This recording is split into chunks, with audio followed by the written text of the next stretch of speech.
Okay, welcome back to NerdVine and a short episode on wine storage. As always, this video is for everyone, so whether you're sharing a studio apartment with two other folks or you have a dedicated wine cellar, this is still for you. This is even for my hashtag van life friends.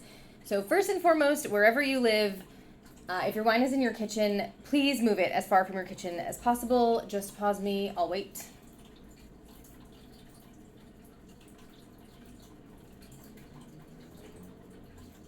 Okay, now that you've done that, please also check to see if your wine is out of direct sunlight, away from any heat source, and preferably also not in the bathroom. The sunlight and heat probably makes sense without much explanation. The bathroom and kitchen are largely to avoid humidity and also huge temperature shifts. So your ideal temperature for wine storage is about 55 degrees Fahrenheit, which is 13 degrees Celsius. But there's an ideal range, which is all the way from 45 to 65 Fahrenheit, 7 to 18 Celsius.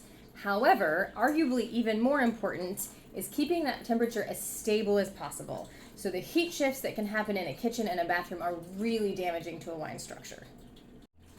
Next is positioning your wines. So ideally for wines with corks, you want to store them on their side, maybe even with like 1 degree of downward tilt.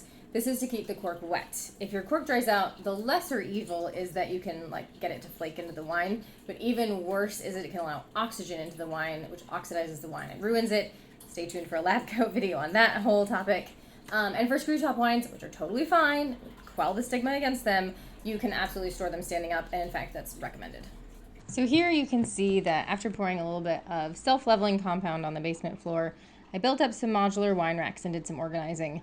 Mostly what I learned is I really need to avoid buying wine for a while. Nope, I'm just kidding. But I did monitor the basement temperatures over a long stretch, and I consider them consistent enough for my collection. I may get a small wine fridge for some Bordeaux's in which I've invested and that kind of thing, but for now, I'm very satisfied with this. If you are in a smaller space, I just got these Deco Mill racks, but they seem pretty sturdy and you can snag them in multiple sizes.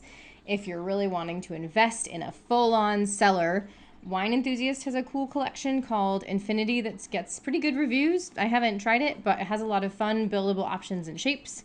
And for my van life peeps, try to store it in lower areas. Heat rises, of course. And honestly, you might want to consider going with canned or boxed wine for your everyday wine. They tend to just be a little less fragile and only getting a bottle or two on special occasions. So wherever you are now, wherever you've been, wherever you're going, NerdVine supports your journey, welcomes you with open arms, and wishes you happy drinking. Cheers, my loves, and stay nerdy.